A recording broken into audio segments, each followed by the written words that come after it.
Button clicked.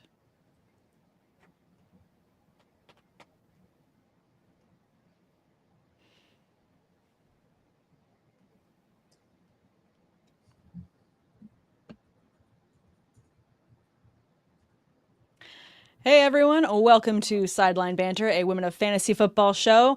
I thought the intro music was going to play and I didn't hear a thing, so I don't know if that's my internet or not, but we're going to go ahead and jump right into it. I am, of course, with my co-host, Derek Tate. Derek, how are you on this lovely Tuesday? We'll be talking tight ends, and I'm super excited. We've got some really big news, and then some actual football news, and then we're going to do some smash or pass. Well, I was going to say, love's in the air, isn't it? It is. Why don't you break the big news for anybody that hasn't heard? Because you said it was the biggest story in all of the NFL today. So please take it away. It was the biggest news. I mean, it came across multiple feeds, first on Instagram, then on ESPN, multiple times. It went across sleeper notifications.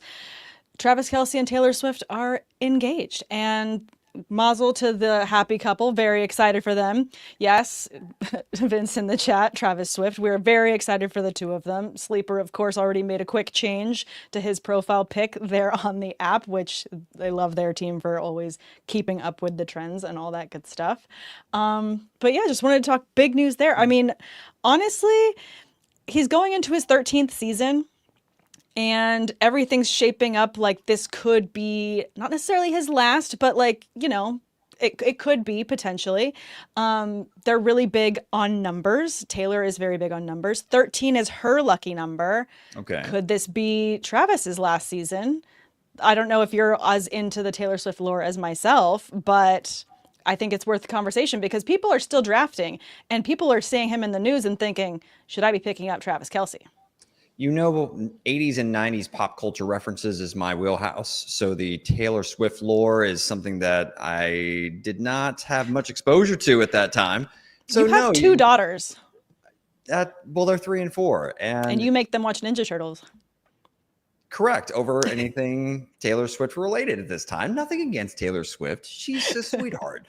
But I'd much rather talk to my girls about, you know, Leonardo leads, Donatello does machines, and Raphael's cool but rude, but Michelangelo's a party dude. So that's just me. Amazing. Don't question my parenting skills. I feel I'm not.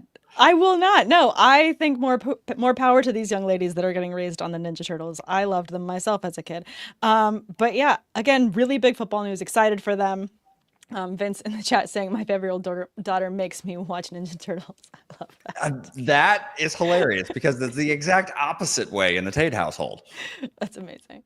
But yeah, so that is our biggest tight end news. And it kind of felt perfect because we were going to be talking smash or pass. So stick around for that to talk about tight ends as you go into your draft. If you guys have any questions going into your drafts this week and this weekend, we're right there at the end. We're almost here for the beginning of the season. Please throw them in the chat.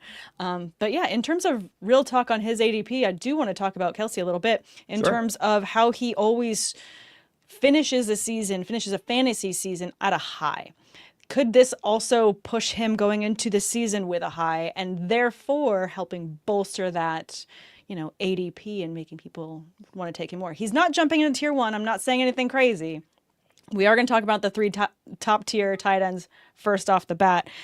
Travis is not in that tier right now, but just saying, if you have to wait on tight end, will you be mad if you walk away from your draft with Travis Kelce? I don't think you're going to be upset. He has been a top 10 fantasy tight end in PPR formats since 2014. So the last time he wasn't a tight end one, Tony Gonzalez was still playing football. It's how long it's been that Kelce's been an elite option at the tight end position.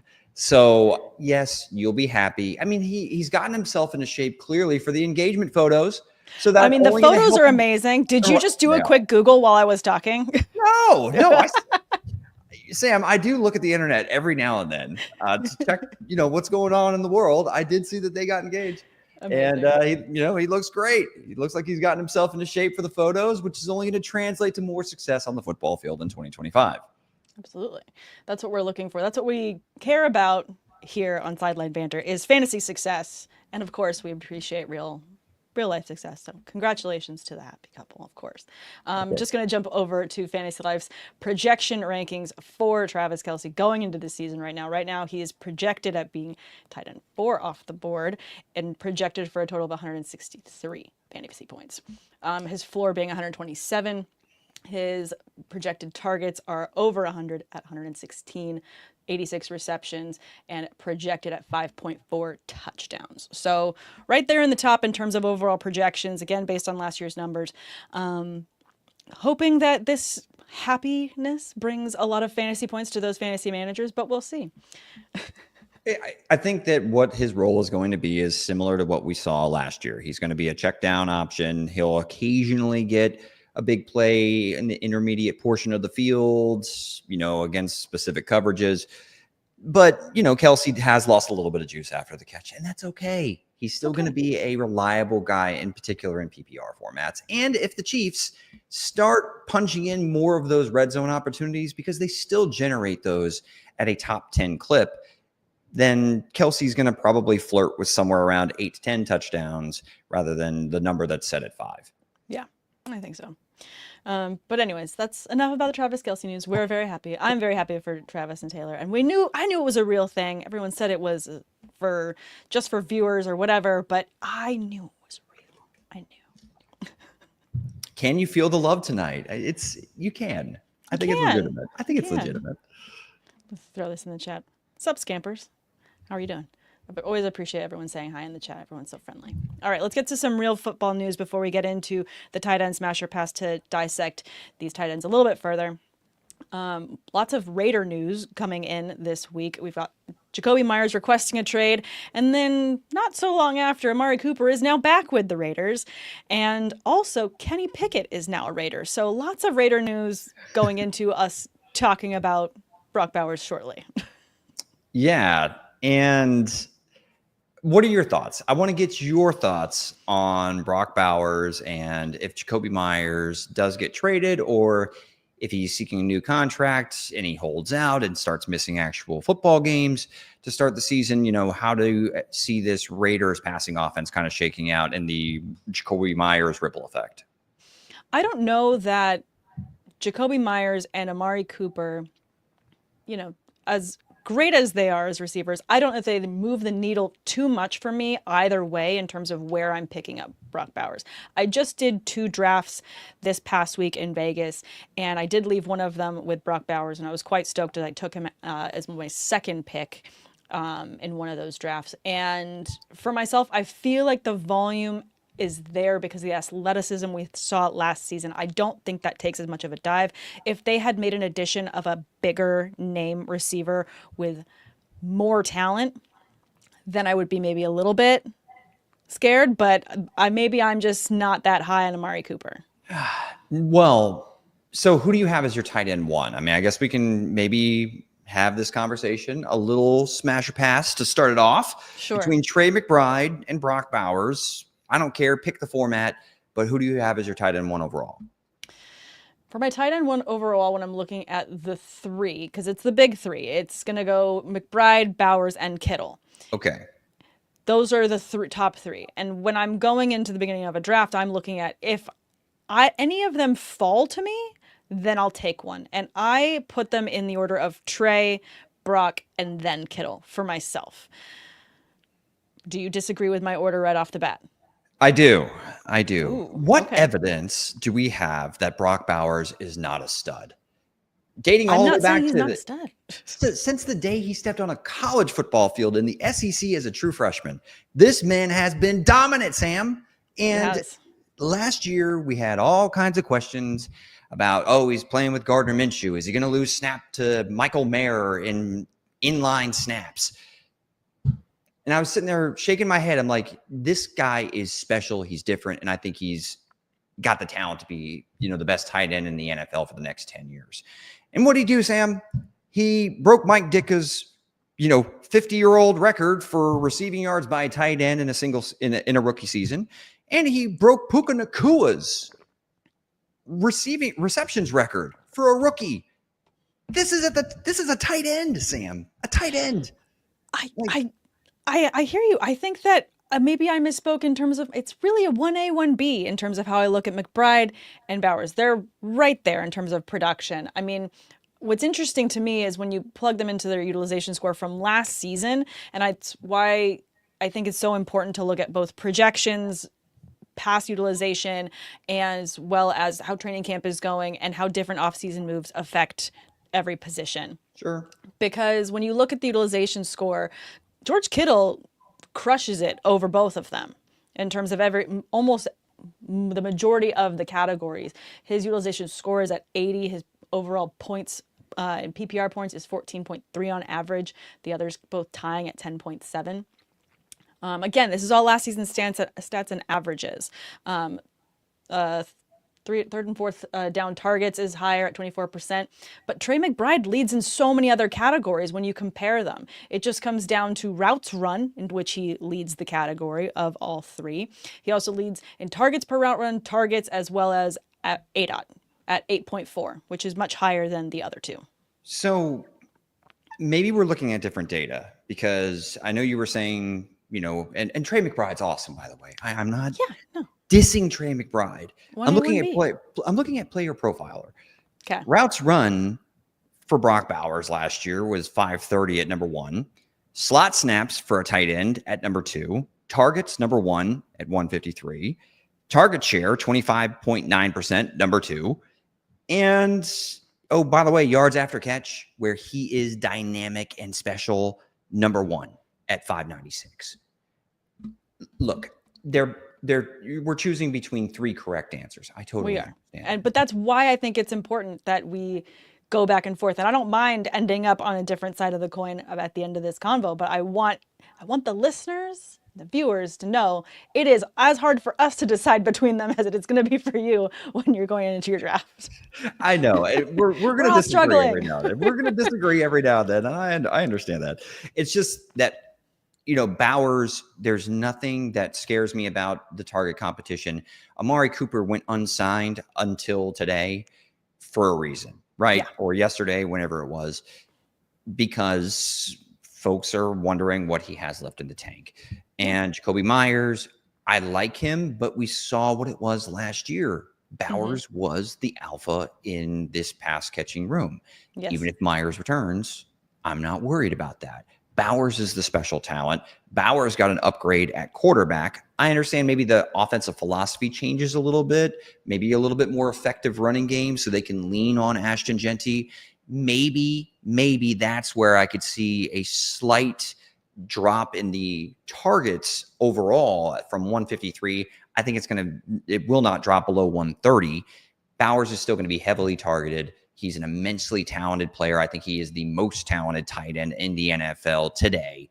And you combine that target volume with that type of physical ability and proven production in a historic rookie year, I just don't see a path where Bowers doesn't build off of his success from 2024. I'm definitely not saying that he's not going to have amazing success. And again, I have very little Trey McBride. I almost exclusively have Brock Bowers in most of my leagues.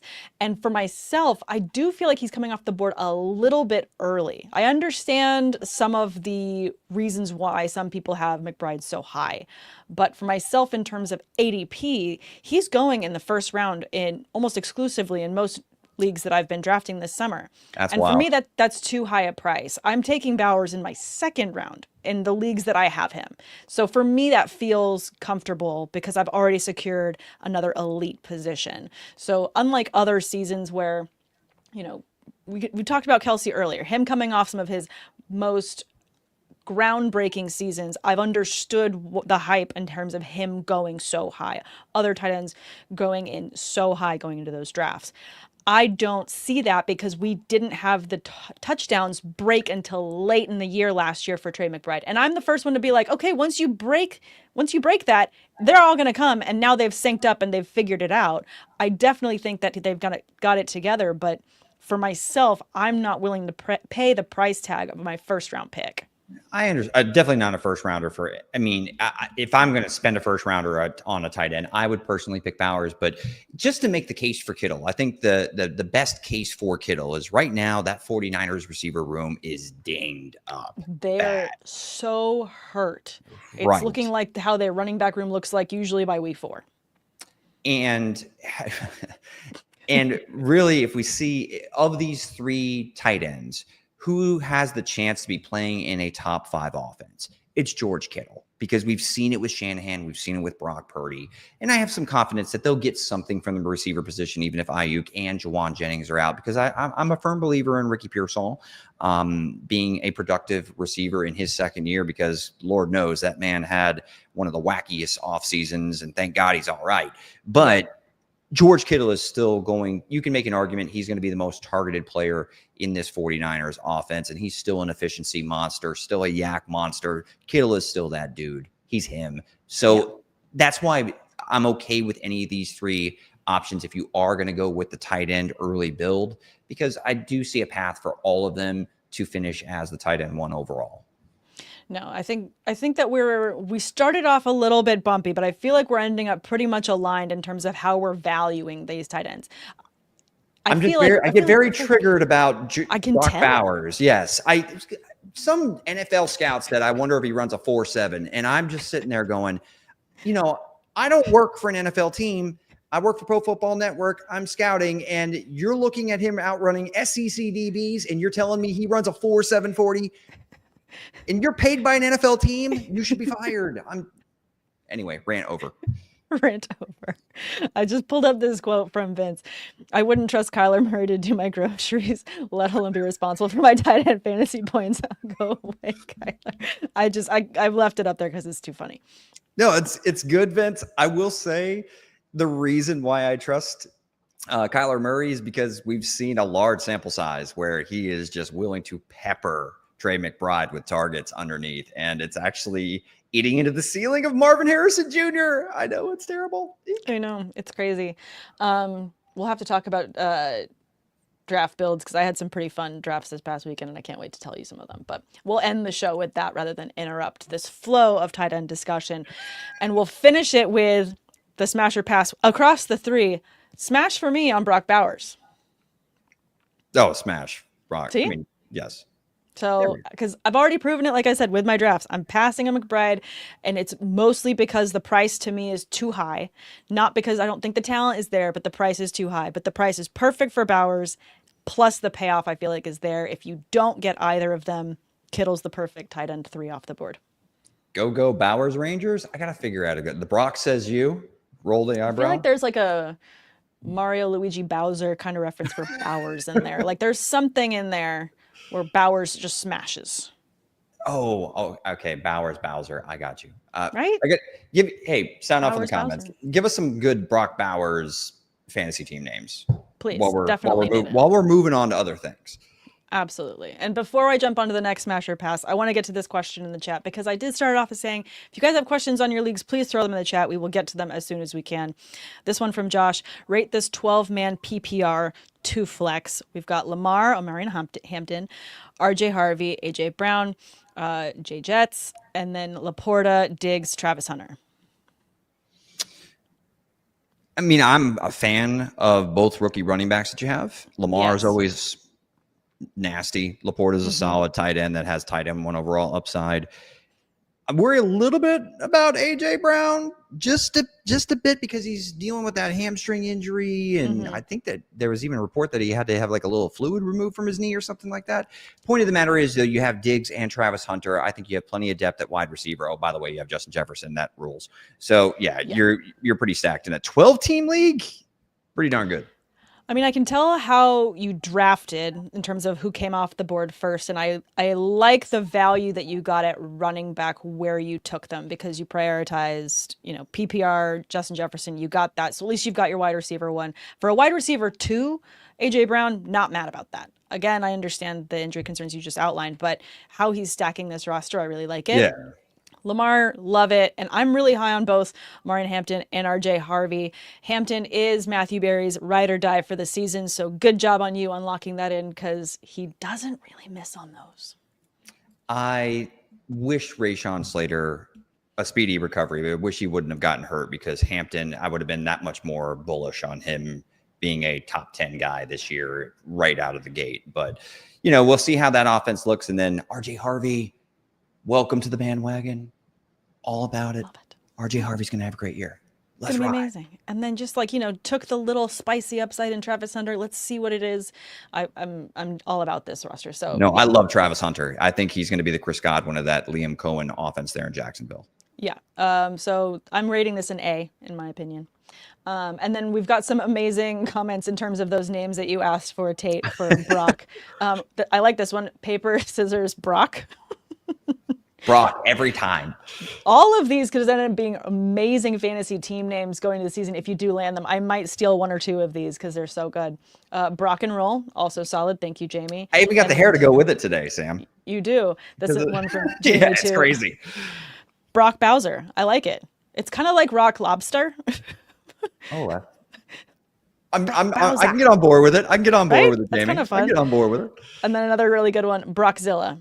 I mean, some of these are just, you want like a single solid name, and I think that's perfect. And Brockzilla is totally appropriate. He is the Godzilla of the tight end position. A monster, Sam. An absolute monster. Before we get into the next ones, I just want to do this last live read from Women of Fantasy Football. It's your last chance, guys, to enter this raffle. They are picking names tomorrow for the winner for this Nico Collins jersey.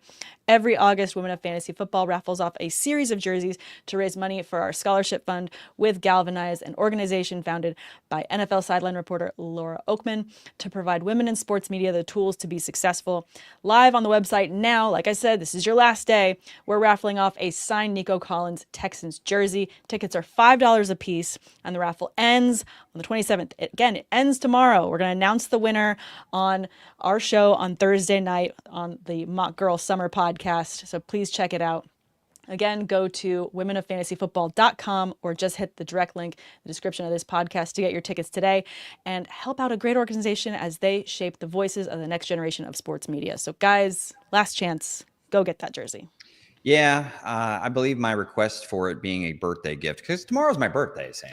Tomorrow's your birthday? Yeah, tomorrow's my birthday. So I was, hoping that the Nico Collins thing would go just to me, but it's for a better cause. So I decided to go ahead and, I'll just have myself a steak dinner or something like that. I'll buy a ticket for you tonight just for your Thanks. Amazing.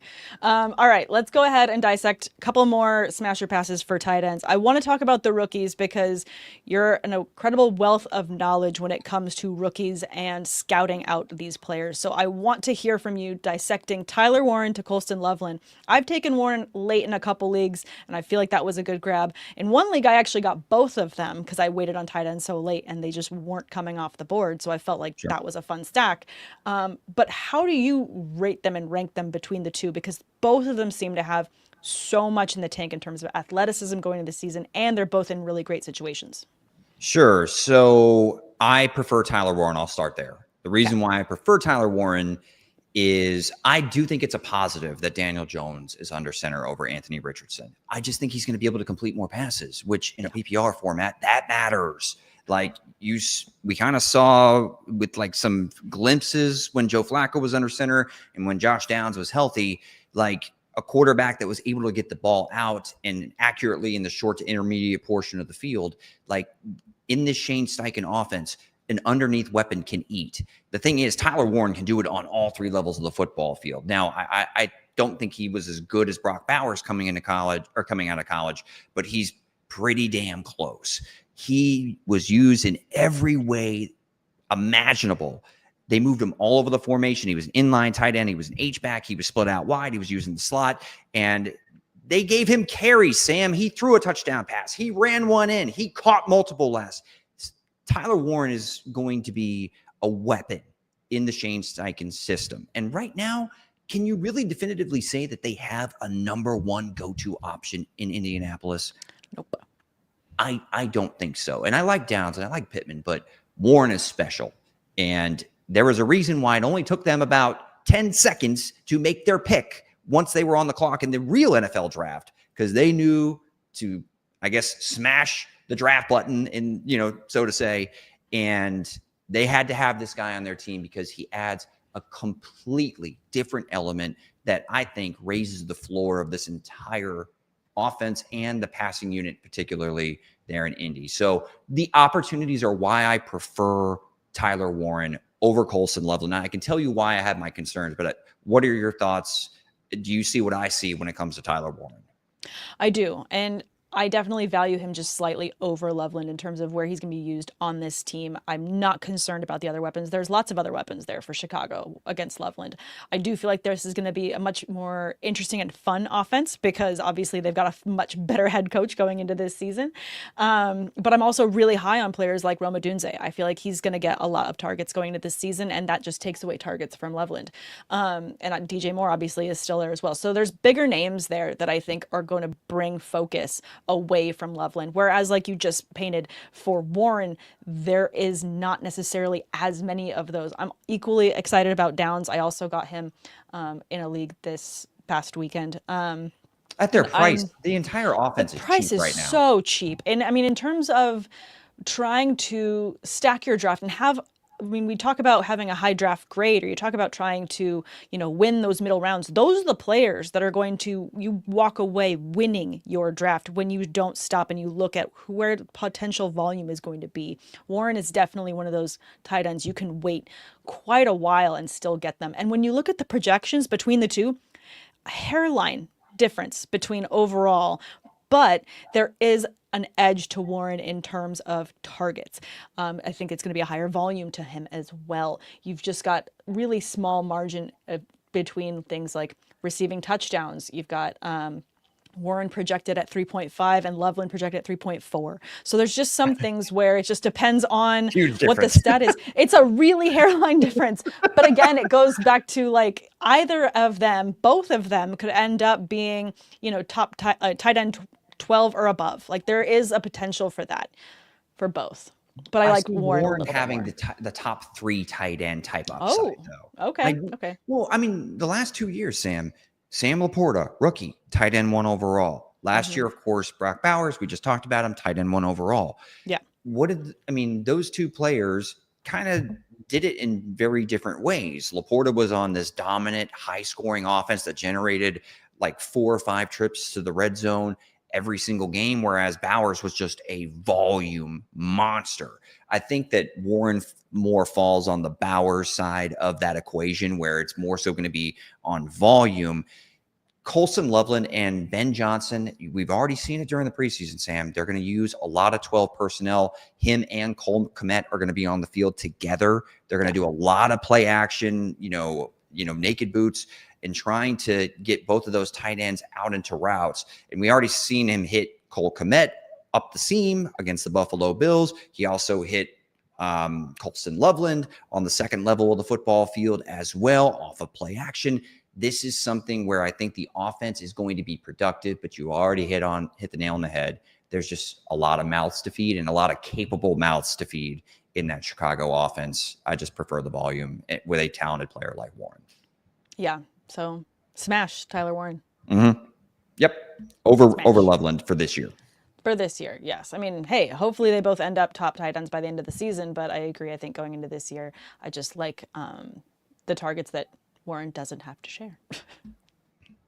I could see a potential scenario where Loveland has like a Dalton Kincaid type of rookie season, right? Where when he's on the football field, they're going to target him. They're going to get him involved. The thing is, we're going to have to wait and see how the snaps play out when it's one tight end on the football field and they want that tight end in line to help block. Is that Cole Kmet or is that Colston Loveland? We'll get the answers here soon, but that is something that maybe is a path where he's not on the football field as much as Warren, as much as I expect Warren to be in 2025. Yeah, no, I agree. Smash on Tyler Warren. All right, we just talked about rookies. Let's talk about some veteran tight ends. We already talked about Travis Kelce, but we've landed on a situation there. So let's go ahead and talk about David Njoku and Mark Andrews, both tight ends that have had a lot of success over the years at different points. However, in terms of going into this season, what they're projected to do and where you should be looking to draft them if you're going to be waiting on tight end, and again, avoiding those top other tight ends that we've already mentioned. So looking at David Njoku off the bat, I Right. feel like there's a heavy argument for him above Andrews just because Andrews had such an immense injury history. Going into this season as well, I think, he's slightly dinged up, looking okay now, but I'm really interested to see what the Browns offense is going to look like because I feel like this is a really big David Njoku offense going into this season. I think that you're 100% correct. And look, we got Joe Flacco and David Njoku. We got a sample size of that, Sam, over the last month or so of the 2023 season. Njoku averaged 6 receptions for 79 yards over their 5 games together late in 2023. I'm looking at it right now, and Mark Andrews had 6 receptions in a game just twice last season. Now, he did have 11 touchdowns, and that offense is going to, challenge to be the number 1 scoring offense in the NFL. I understand. Absolutely. But he does have Isaiah Likely pushing him for snaps. The target volume isn't what it was when he was clearly the feature player and he saw over 100 targets in back-to-back seasons back in 2021 and 2022. I mean, last year he played 17 games and saw 69 targets. Like, if we're talking about PPR, my pick is Njoku. If it's standard, then I'll give the nod to Mark Andrews because I do think that there's a path where he scores more than 10 receiving touchdowns again in this explosive offense. But PPR, I'm going to give the nod to David Njoku. Yeah, I'm right there with you. And I think that in terms of where I'm targeting tight ends as I'm waiting on the position, if I'm waiting, the fact that Warren is going later is crazy. Seeing this one comment here from Billy Bishop, Warren over Andrews and Njoku. I think this kind of goes to draft strategy and knowing who you draft with as well, who people are likely to take. Because we're more familiar with these names, there's going to be a lot of people that go to Andrews and go to Njoku, and you can wait. Don't feel like because they're off the board, you can't get a good tight end. You can get someone like Tyler Warren that we just hyped up. Yeah, well, if you're drafting with me, then you better take Tyler Warren early. But yes, know your league mates, and those names like Andrews and Njoku and even Evan Ingram, they're going to be more comfortable to a lot of your fantasy managers that aren't trying to be fantasy hipsters or call your shot type of moments in a draft to get the oohs and ahs and who did you just take in the 5th round? Like, yes, Yeah. That in those cases, you're probably going to see the veteran tight ends come off the board before your rookies. But I would go Warren. I personally have him higher than Andrews and Njoku. I'm very high on him this year. No, same. Very high on him. In terms of looking at projections and where these tight ends are sitting, this one here from Jamie Njoku is going outside top 115 overall. On Fantasy Life rankings, projections, I should say, Njoku is projected to be tight end 5. So in terms of waiting on a tight end and getting someone late, again, not mad about it, but it also just really speaks to the tier drop off after tier 1. Get it? Everybody else is tier 2. The thing that ruins it for Njoku that I don't think he has top 3 PPR upside is I don't think Joe Flacco is going to start over half of the season. So what are we going to get from Dylan Gabriel? What are we going to get if Shedeur Sanders ever gets under center? Yeah. I mean, that makes me a little bit nervous. So Njoku, I could see getting off to a very fast start with a veteran quarterback under center, but then, oh boy, we no idea what to expect once one of the rookies gets under center. You bring up an interesting point. Like you don't bring up interesting points. You always have something interesting to say. Sorry. You finally made an interesting point, Derek. You finally made an interesting point. I finally agree with you for once. No, sorry. I don't know why it came out that way.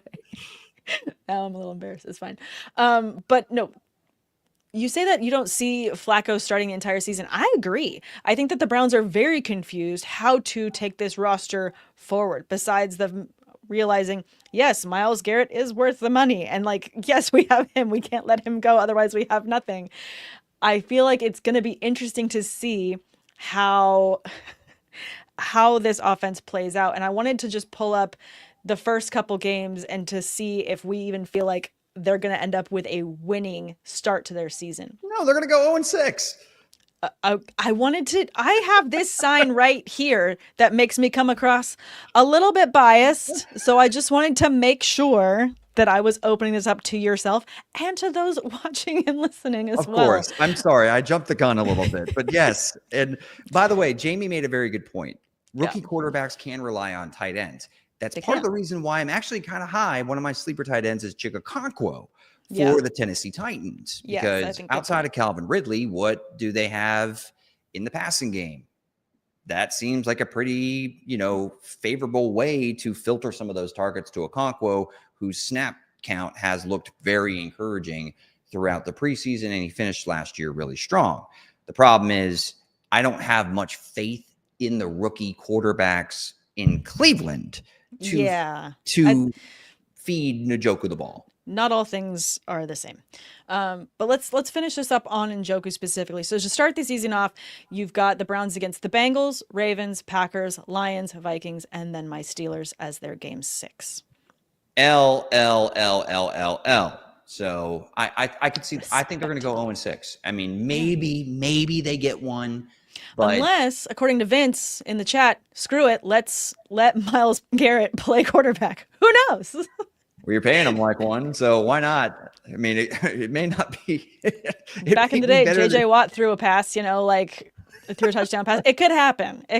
We're just. That'd be a hell of a prop to hit. Myles Garrett throws a touchdown pass in 2025. Jamie with his projection, Browns go 2-15. Again, I don't want to sound biased, but I wouldn't be mad about it. As I sip from my Steelers cup for those that aren't tuning in to watch. I just think it's going to be a little bit. It's going to be rough offensively. I don't have much faith in their offensive line. I think Njoku is the best weapon they have. I like Jerry Jeudy, Cedric Tillman. Sure, if again Flacco somehow captures that magic from late 2023, but I mean, you're living on a prayer. I'm quoting Bon Jovi, but yeah, not the offense that I want to invest in. And yes, they only have 2 running backs right now, which their second rounder, Quinshon Judkins, still has not signed his rookie deal. And what the hell are they going to get from the running game? That's another great question. Yeah. Absolutely love the comments here. You guys are amazing. But let's tie a bow on this. So smasher pass on David Njoku to Mark Andrews. Definitely going to be David Njoku. Sounds like for both of us. In PPR, Njoku, again, I'm taking the easy way out. In standard, I'll take Andrews. Awesome. Well, I wanted to wrap this up with tight ends that are late that we just love, and you kind of already took mine with Chigakonkwo. Same reason. I'm really curious to see what this offense is going to look like. He's incredibly talented, and like you said, with rookie quarterbacks, you love a tight end partnered with a rookie quarterback. It's just a safety blanket for them. So for me, he's someone that I've also taken late in drafts and not been mad about as well. When you look at again, the drop off for tight end, as long as you take a top 12 tight end, you're not going to be mad because after the top 3, it's basically all the same. I think that there can be a little bit of value to be found. I agree with you. Like I do think that there's a major tier drop off once you get around. I don't know why Jonnu Smith is ranked so high, but on Sleeper, he's above like Dalton Kincaid, which I don't get that. I don't want Kyle Pitts. I'm sorry. I don't think it's going to happen. You're not buying the hype? No, I'm not. But it could be this year. Why not? Why not him? Yeah, and I could serious answer. And I could turn into Santa Claus. Yeah, it could happen, but it's probably not going to. You're telling me there's a chance. But there is another guy outside of Chigakonkwo. I mean, sure that you can also your Elijah Arroyos or your Brenton Stranges or whatever. Sure. I mean, they're fine flyers. I will say, do we believe in Drake May? Yes, I have him in another league as well. In terms of, I like him as a later quarterback to grab. I think he's going to have a healthy amount of volume and a good, decent floor as the season goes on. So I'm buying the Drake May. Well, the thing that I want to point out, and I know it was pretty ugly there in the passing game for New England last year, but the one reliable guy that he had was Hunter Henry. From when Drake May took the starting role, from like week 6 to 16, Hunter Henry was 6th in targets at the tight end position with 70. and he was only behind some of the elite names that we've already talked about. And in PPR at the tight end position, that's enough to give you a reliable floor to start on a weekly basis. If May takes that step with a better offensive line, and by the way, Hunter Henry had a career high 9 receiving touchdowns back in 2021. Who was his offensive coordinator then, Sam? Josh McDaniels. There you go. Josh McDaniels is back in New England. So he knows what he has with Hunter Henry. And I believe Drake May has an established chemistry with him entering the year. I think he can be a sleeper option that can get you by and does still have like a conceivable path if May really clicks this year for like a top 7, top 6 type of upside at the tight end position. I get it. You're going to say no, and I don't blame you. That's why he's not ranked 7th on my list. But yeah, I mean, I like to dream a dream, and I like to forget about things. But I'd rather have Kyle Pitts over Hunter Henry. I thought I made a compelling case. You did. You made a take. I get it, and there's nothing wrong with it. Here's the other thing.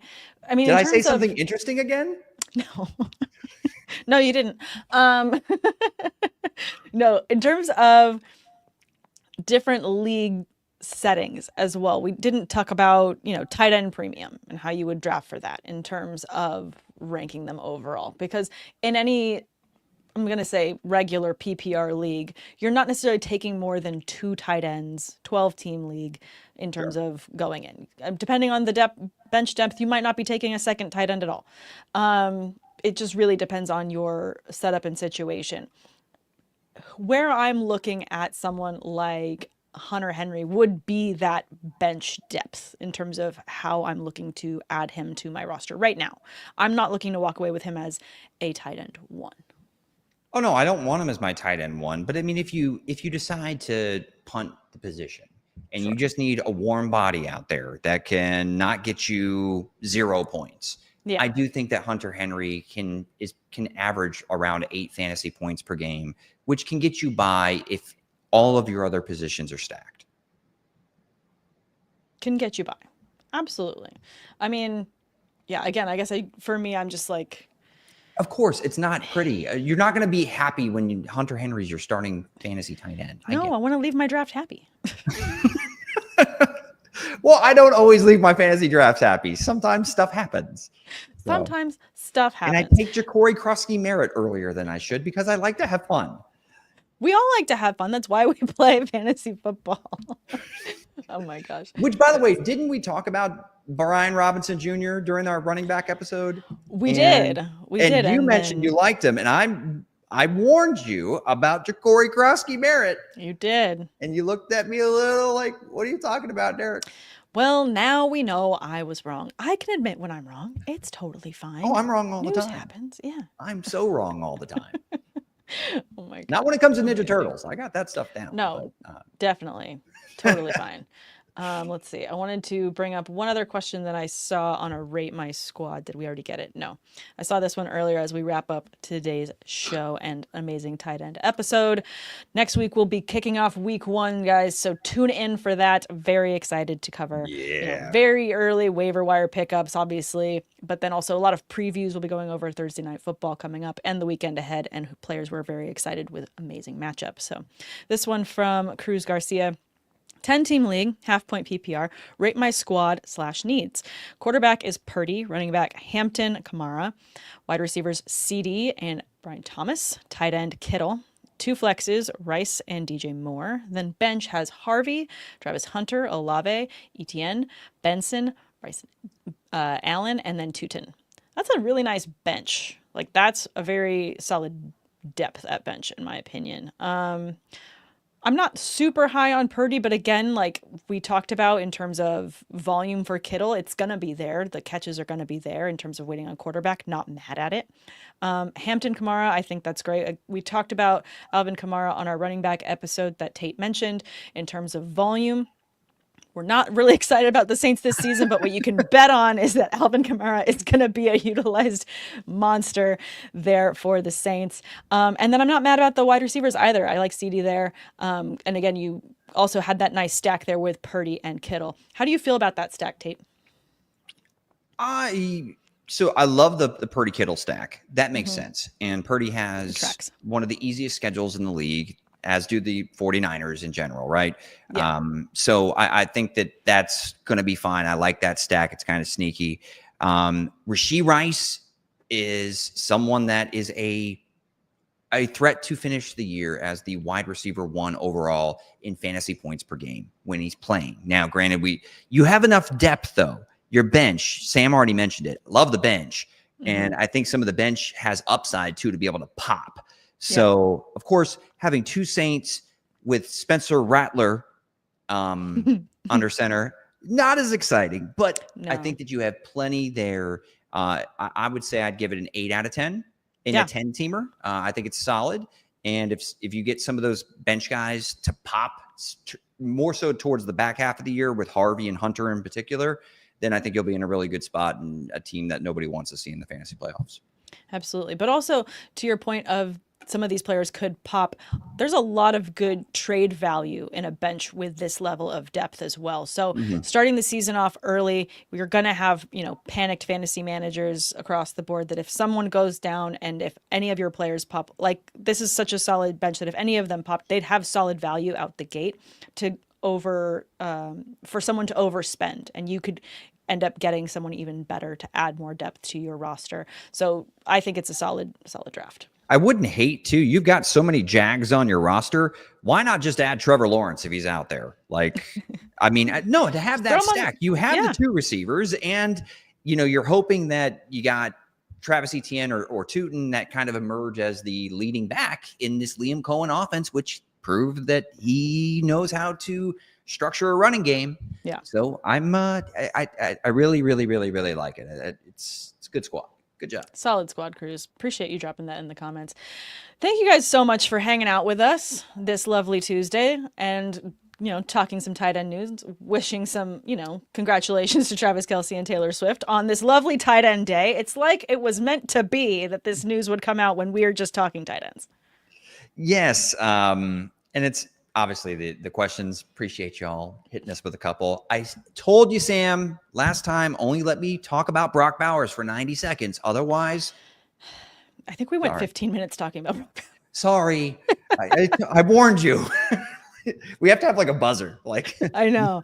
Otherwise, we even have folks sounding off of the comments asking about The Last Ronin and when Raphael became the Shredder in Teenage Mutant Ninja Turtles.